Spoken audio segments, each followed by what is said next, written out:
Steph Curry leaves the game. Luka Doncic is way too small. The Phoenix Suns are way too good. Did the Sixers find out who they are? The Locked On Podcast Network presents the NBA Big 3 in 30. The 3 biggest stories in the NBA from our local experts at the Locked On Podcast Network. We bring you the real story, why it matters, what's next, who wins the big game, and more, all in 30 minutes. The NBA Big 3 in 30 starts now with the biggest story in the NBA. Steph Curry leaves the game. You are Locked On Warriors, your daily Golden State Warriors podcast. Part of the Locked On Podcast Network, your team every day. We're breaking down the game that was. The Warriors pretty much were controlled by the LA Clippers just about throughout. Clippers took a 5-point halftime lead. Warriors got it down to 3, or rather it went up to 7 entering the fourth quarter. And then Steph Curry goes out in the fourth quarter with a rolled ankle. They're down 13 points with, I think, 7 or 8 minutes left, Kylan. And Warriors didn't say quit. They gave it a really good fight, led by Andrew Wiggins, who led the way with 29 points in the game. 2 big issues for me to start with were the turnovers, and then I just think that the shot selection and shot making down the stretch and in certain moments ended up hurting the Warriors. But I do think it's tough to overcome Steph Curry going out with 8 minutes to go in the fourth quarter after spraining, or it looked like rolling his ankle for the second time. You can tell there's some concern, but let me tell you what I did like was the fight that we saw from this team. There were too many times last year where it felt like the players just hung their heads, or even when they showed up, they just didn't come with the fight. That's not the Warriors team I've seen so far this season. That wasn't the Warriors team tonight. You look at under 6 minutes to go in the fourth quarter, the Dubs were trailing by 11. It was 101-90 without Steph Curry. This team in like 90 seconds battled back to make it a 3-point game. I just think they couldn't close it out down the stretch. Overcoming the turnover issues was a big one. Buddy Hield having a majorly off night. Andrew Wiggins having a majorly positive night, but ultimately I don't think that the positives outweighed the negatives. They just couldn't overcome it. Also, I do think the Clippers did a good job of dictating the tempo of this game. That's something a couple of our friends over NBC Sports Bay Area pointed out at the half, and I thought they were right that the Warriors are better when the ball's flying around. There's tons of movement, and also when they do find those opportunities to push the pace, which just wasn't on tonight. And then the rebounding, last thing for me, the rebounding and getting beat up in the paint, especially when the Warriors went with a bigger lineup, not positive signs for the Dubs, especially facing a team that was on the second half of a back-to-back. Rebounding total was 47-47, but it was the offensive rebounds, and that can't be right. Every time I do this, Kylan, I go on the ESPN postgame stats, and they cannot get it right. I don't understand it, but I know for a fact it was not tied in the rebounding statistic, especially when it comes to offensive rebounding. But scoring for the Golden State Warriors, it was Andrew Wiggins who led the way, 11 of 15, 5 of 8 from 3, was aggressive. I mean, once Curry left, it was clear he was your go-to second scorer. It wasn't Jonathan Kuminga, who did have 12 in the game. It wasn't, Buddy Hield, who tried to be the second scorer in the game, shooting at 14 times, went 3 of 14, 1 of 9. That's going to happen. Everyone that has seen Buddy Hield play basketball, from Pacers fans to Oklahoma Sooners fans to Sacramento Kings fans to Sixers fans, this is what is going to happen. He's going to have games where he's lethal, and he's going to have games where he puts up 14 shots because he has a green light at all times, because he's one of the greatest shooters in the history of the sport, and he's not going to make them. Same thing happens with Steph Curry. Curry has 1 for 9 games as well. Hield 1 for 9 from 3. Steph Curry was playing really well. 6 of 11 from the floor, 4 of 7 from deep, had 18 points before he left the game. So if you want to take away a positive from tonight's game, one, it's the fact that the Clippers, I don't think, are as bad as people are giving them credit and making them out to be. This is a franchise that holds the current league record, or at least active right now, with 13 straight seasons of winning basketball. Quietly. They've been solid every year, and they looked good tonight, led by Zubac, who was just splendid for the Clippers. Final numbers for Zubac. He went for, 23 in the game and 17 rebounds? 17. 18, added in 6 assists. Yeah, he was incredible. But the one silver lining that you can take away, aside from Andrew Wiggins balling out and looking like his old self, was when Steph Curry was on the floor, Warriors were a +2. And that does matter because it looked pretty even when he was out there. There were periods in the first half where he was on the bench for extended amounts of times. In past games, the past two, the bench was able to pick him up. But today, Buddy Hield struggled shooting. And then off the bench, Podziemski did not give you enough with just 4 points and 2 of 8 from the floor. Moses Moody, kind of a no-show, 1 for 3 with 3 points. Melton had a decent game, but not good enough. I thought Peyton played great. Kyle Anderson only played 4 minutes. So storyline through 2 games was bench. Storyline today was Steph Curry and Draymond Green were on the bench, and it was not enough. Yeah, absolutely. I mean, that's got to be the big concern moving forward. What's going on with Draymond Green? Ice packs on both of his knees were the reports. Going to be interesting to see exactly what Steve Kerr has to say about it. That's why I just was opening up Twitter just to see exactly when Steve Kerr starts his post-game press conference. I do think a big thing that we have to be thinking about just a couple games into the season is that this Dubs team is going to go as much as they can stay healthy. And with Draymond Green and Steph Curry being older players, that has to be a huge concern and a huge factor moving forward. Because I do think that this team is going to go as those two go. And if there were to be any serious or major injuries, that would be a major deflating blow to this Dubs team. Good news, Steph Curry, it looked like, as you mentioned, rolled his ankle. That should be a recoverable injury. That's not going to be a season-ending type of issue. And then we don't know yet what the word is on Draymond Green. So hopefully this is just a temporary setback. Those two are back very soon. In terms of the Dubs, though, I do want to talk about Andrew Wiggins because that was one of the major positives for me. If we're going to try to look on the bright side, Andrew Wiggins has looked much more like Andrew Wiggins of years past so far in the season. I know we're only 3 games in, but this is back-to-back 20-point performances for Wiggs. He's been getting it done on the glass. I thought we saw him just look more confident, more aggressive, more engaged. He's been more engaged defensively. So I think these are positive signs because a lot of people have been talking about, and the talk has been about who's the Warriors' secondary scorer going to be. Well, Buddy Hield has looked like it already in moments. We saw what bad Buddy Hield looks like tonight, sure, but we saw what good Andrew Wiggins looks like. And there were times during that 2022 championship where he was the Warriors' second best player. Does he still have that potential and have that in him? I think the early parts of this season so far have been really encouraging signs. And for folks unfamiliar with the whole backstory, Andrew Wiggins' father did pass over the summer, which I know is heartbreaking news. Of course, we send our thoughts and prayers to his family, but I do think that was something that he was grappling with last year, as even going back to the year prior, Andrew Wiggins stepped away from the team. It was reported by the team that his dad was seriously ill. And you do have to take into account things going on in players' personal lives. When there is a family member who is seriously sick, you've got that on the mind. So while it is absolutely devastating that his dad passes, that may be something though, that now at least you're not worrying about that person being sick. And we've all had family members where it's like, you're so concerned about, what the latest is. You don't want to, miss any moments where now maybe he is able to focus more on basketball. I think I'm optimistic about Andrew Wiggins moving forward.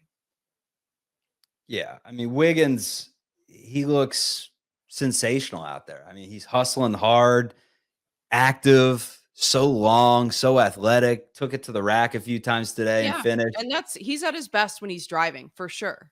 Or for at least sure. when he attacks, For sure. And then he's at his, complete best when he goes 5 of 8 from 3. Jonathan Kuminga, he was kind of a tale of two halves. I thought he started off great, soared in for a tip slam, was active around the rim, had one play I put in my phone where I think he tipped it up to himself early. It was an unreal sequence. So he goes up, grabs an unreal rebound, then finds Wiggins, who knocks down a 3. And that's how you do it if you're Jonathan Kuminga. You attack the glass first, you attack the rim, you use your downhill strengths and that ability that you have to kind of open up the rest of your game. The issue is what is the rest of his game? Goes 1 of 6 from 3-point range in the game. Free throws are, somewhat of a concern. You lose by 8 points. They go 14 of 22 from the line, which is 63%. Kuminga just 3 of 6 from the game, from the charity stripe. Did have 5 rebounds and 3 steals and was an even in the plus-minus statistic in his 22 minutes of play. If you're an NFL fan and you're looking for a big return, look no further than FanDuel, America's #1 sportsbook. When you get a hunch in the middle of the game, you can check out the latest stats, view live play-by-play, and so much more on the same page where you place your bets. Plus, you'll get started with $200 in bonus bets guaranteed when you place your first $5 bet.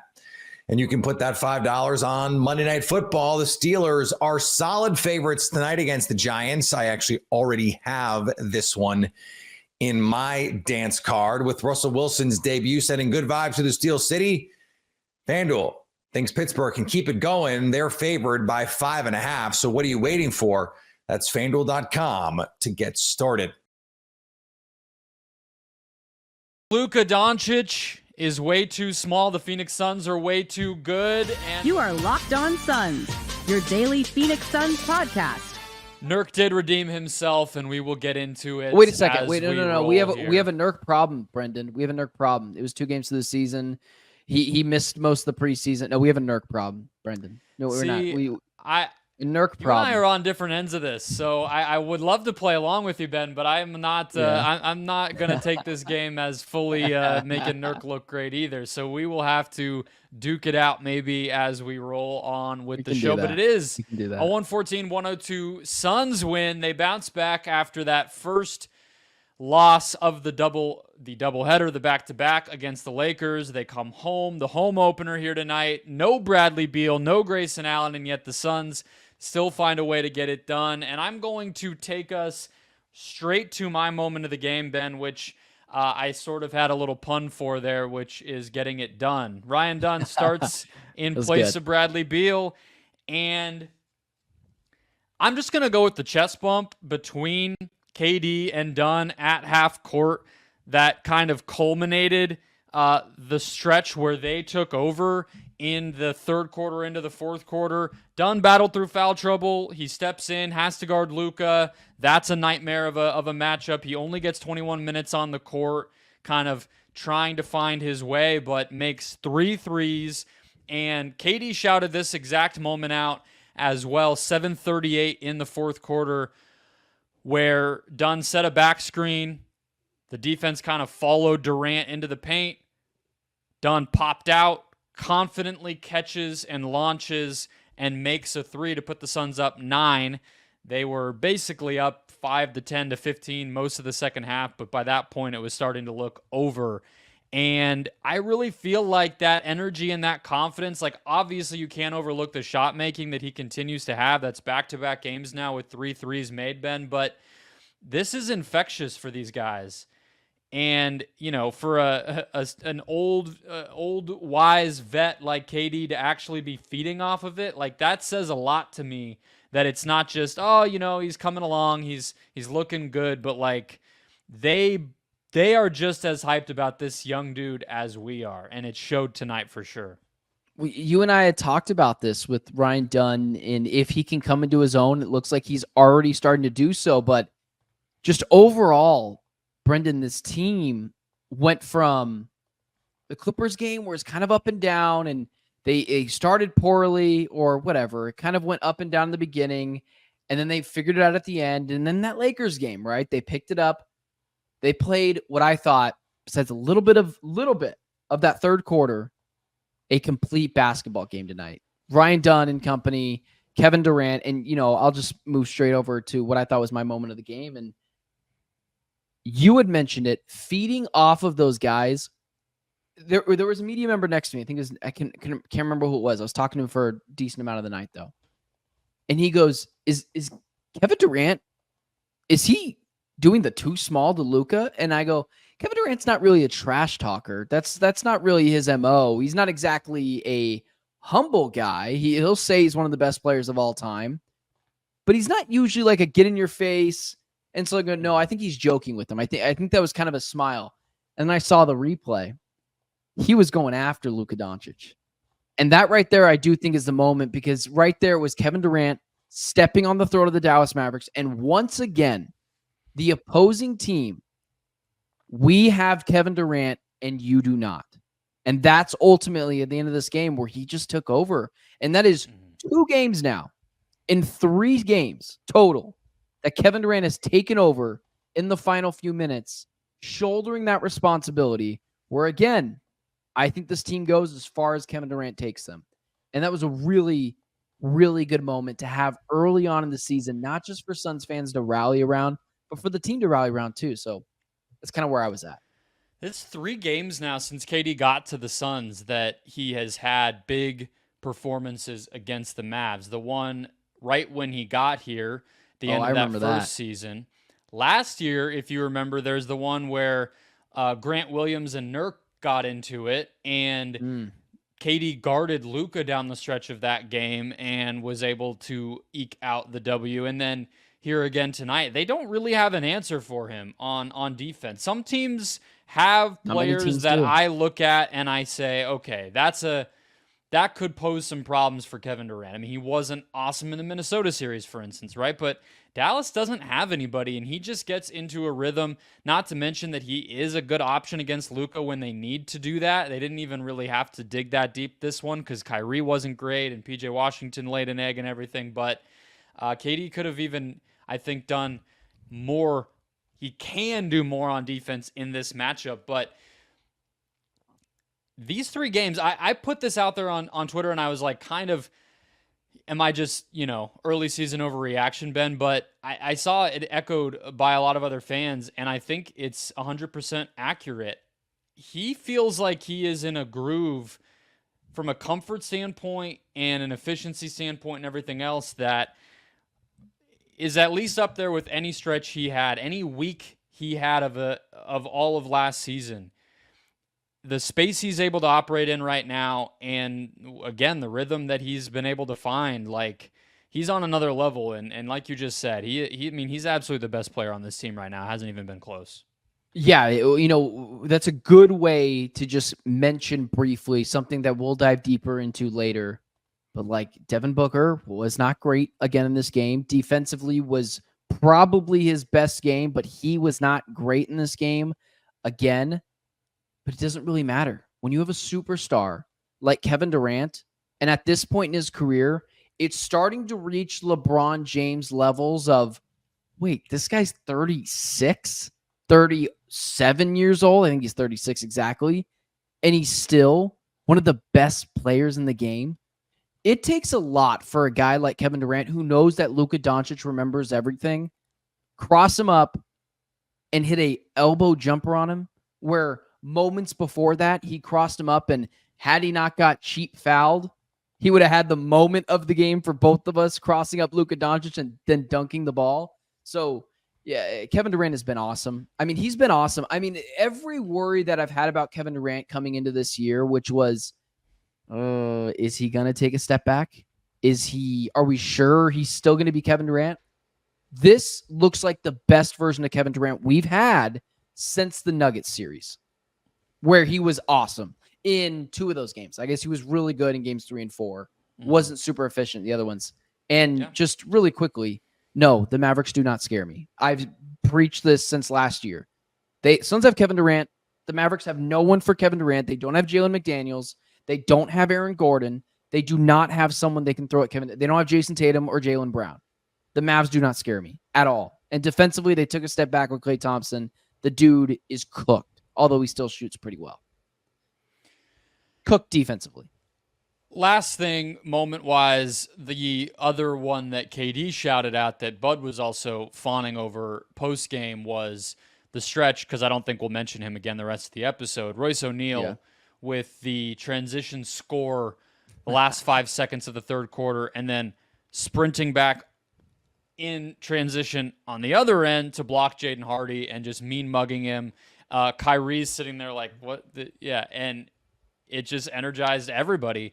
And that was why Royce O'Neal did it. I feel like Kyrie was like, you're overreacting. But when both Bud and KD are talking about it post-game, I think mission accomplished from Royce there. So lots of those moments, and they needed it. Again, you mentioned not great, not Book's best night. Of course, the stat sheet would obviously indicate that. And no Beal and no Allen. And it was a collective effort.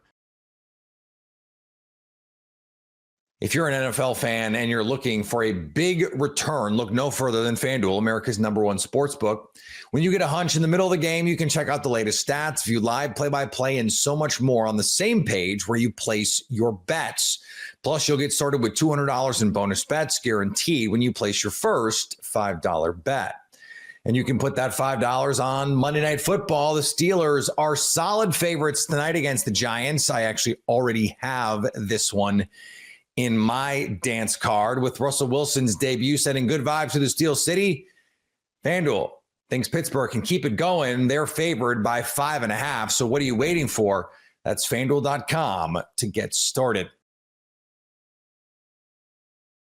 Did the Sixers find out who they are? You are Locked On 76ers, your daily Philadelphia 76ers podcast, part of the Locked On Podcast Network, your team every day. Keith, I want to bring up first and foremost, I'm hyped up. I'm excited about this. It was a thrilling game to say the least. A little bit messy at times, goes into overtime, and Philly comes out on top. There's been a lot of talk about the Philadelphia 76ers trying to find their identity at this point of the season. It's still early on. Do you feel like this game solidified it a little bit more, or is there still a lot to prove throughout the squad currently? You know what? That's a great question. I don't know if they've found their identity as a group, because I feel like when Joel Embiid and Paul George comes in, it's going to change a little bit. But what they did do is I think that this group is proven that it can be a resilient group. You know, the way that they were able to come back, right? I think that the coach is learning more what people can do. Like a guy like Eric Gordon, a guy who basically he never really did much for it. Like he just like, okay, Eric is out there. Well, he gave him the most minutes that he had, and he had his best game. Like Caleb Martin, he realized that he can play point forward. You understand what I'm saying? So I don't know if if Joel and Paul George weren't playing, yes, they found their identity. But right now, I think it gives the coach a better idea how to utilize these role players that's going to help the team. And I will say, I don't think the team necessarily found their identity yet. It's one game that they won, and I'm so hyped that they won it, but at the same time, it's still a long season, and they're going to figure that out as they go.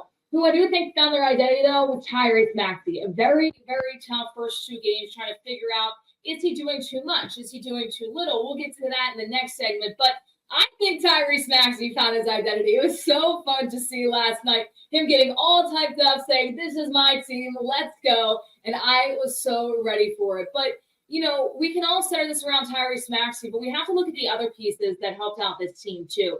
And I'm going to point out this year I'm the best rebounder ever to exist on planet Earth in Andre Drummond. He currently leads the league right now with 39 rebounds. He had 17 last night, along with 9 points. This is exactly what the Philadelphia 76ers need. And Drummond is not necessarily a starting center all throughout the season for any NBA team. But what I can't wait for is when he gets an opportunity to back up Joel Embiid, and he's putting up rebound numbers like it has those two guys. Oh, no doubt. Like, I mean, the crazy part is it's going to be like, you mean to tell me that he's going to the bench? You know what I mean? Like, yeah, but he is putting up rebounding numbers. I mean, it's ridiculous. It's kind of like, you know, you're watching the game, you see him grab rebounds, and you're like, okay, he got another one. But then at the end of the game, you look at the box score and you're saying to yourself, what? He has 17 boards? What? He did this? What? He did that? So, yeah, he's playing phenomenal. But here's the one thing that really stood out to me. In addition to those rebounds, you remember when they were down in the fourth quarter late, he came up. Well, the Sixers had the Pacers committed 3 consecutive turnovers in 3 consecutive possessions. Well, on 2 of those things, he had steals. He stripped Andrew Nembhard, and then he stripped Halliburton, right? So Tyrese Halliburton, and you're saying to yourself, this is a guard. I mean, these are guards, and this is a center. How is he stealing the ball from them? So when you look at his overall game, he was phenomenal. I mean, on the defensive end, and Kayla, the funny thing was, there was a reporter, a guy who works for NBA.com. He's been covering the NBA for 30 plus years. So he asked Drummond about how did he get the steals, right? So Drummond says, how long you been covering the league? The guy says, a while. Well, you saw me play before. You seen me play before. You know what I can do. And everyone chuckle because of the confidence. But look, you're right. He was grabbing rebounds, but defensively, those two plays that he made in consecutive possessions was huge in aiding the Sixers to go to overtime and win the game. And it's interesting that you bring that up because you look at somebody like Andre Drummond and year after year, the teams that he's been on, that's something maybe you don't really look at. You're saying, oh my gosh, his rebound numbers are fantastic. Maybe he did put 2 steals in there, but are you really seeing that? But I think with covering the Philadelphia 76ers, that's the thing that we really notice and kind of puts this team on notice because it's been year after year after year of them struggling with whoever is behind Joel Embiid. And now you have a guy not only not afraid to go out there and rebound and bring down 12 plus a game, but that's going to go out there and get 2 big steals when it's crunch time. Are you kidding me? I mean, this is so awesome to watch from Andre Drummond. It's going to be interesting to see how he adjusts when Joel Embiid does come back into that starting rotation. But I feel like this gives Nick Nurse a lot of confidence to say, listen, Joel Embiid's coming back. He's not necessarily 100% in game shape right now, so we can still play Andre Drummond for a lot of minutes until Joel Embiid is ready to be back at full force and get that game time conditioning down. So Andre Drummond, I'm loving the confidence. I absolutely love it. Keep on bringing it to Philadelphia because that's what this team needs, especially in the absence of Joel Embiid. But you touched on it at the top. Somebody else we have to talk about was Eric Gordon. I mean, going to the cup, being aggressive, coming out with 15 points, coming off the bench. This is so exciting for this team going down the stretch because you don't always have guys, especially in recent history, that can come off the bench and have 15 points for you when you most desperately need it. Eric Gordon, we've been saying all along, we want to see him step up. He can be that guy off the bench. And last night he was. It's good to see for the Philadelphia 76ers. And if he doesn't have those 15, they don't come out on top in this game.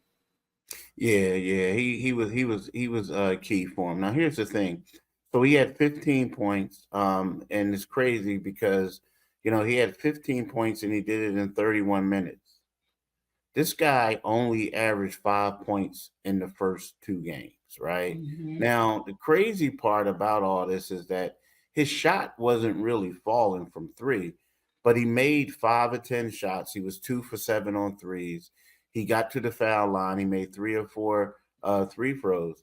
But the stat that really stands out was his game best or team best. Actually, it's the game best plus 17. So while he was on the floor, the Sixers were making things happen. And what you say is some people may say, what you mean, Caleb? If he doesn't have those 15 points, the Sixers don't win. Well, they say, Tyrese Maxey had 45. But what people don't understand is while he was on the floor, teams had to guard people differently because of the threat that he could make shots. And the fact that he made shots early, it kind of made somebody go out there with him and defend him. And that frees things up for Tyrese, another guy. So I agree with you 100%. And it looks like this is a guy, when we talk about identity or guys knowing the roles, now he has a pretty good idea of his role. The Sixers do too, moving forward. And listen, how many times have we seen Joel Embiid and Tyrese Maxey put up 45 to 50 pieces and then nobody on the bench contributes? And it's like, well, why are the Philadelphia 76ers losing these games? Well, that's exactly why. You saw it last night with Eric Gordon. That's what this team needs going forward. Before we send things to our second segment of the day, Tyrese Halliburton. I mean, come on now, Keith. That shot was ridiculous. It almost seemed like when you do a little bit of editing and you put a shot up and then you cross dissolve and the shot goes in, but it doesn't actually go in real life. That's what happened in that game. It was crazy to see. And I was like, oh my goodness, don't tell me they're going to lose by that way. Halliburton on the other side, I mean, he had no points against the Knicks. He gets lifted by that. They fall in that game. He had a decent game too, just 22 points. But come on, that 3, are you kidding me? Yeah, that was a good 3. But it's weird that Halliburton missed some clutch 3 throws though. Mm-hmm. Like the technical we're going to talk about later. He missed a technical foul. He missed some clutch free throws late in the game. So he played good, but it's like I'm pretty sure he's frustrated right about now because he kind of like screwed up when they needed him most. Now, again, he did force overtime, and this was a great bounce back game, but he needs to polish some things up a little bit. Yeah, and if he wants to be talked about at the top of the East, the players in the East, those are things that he's going to need to be able to do down the line.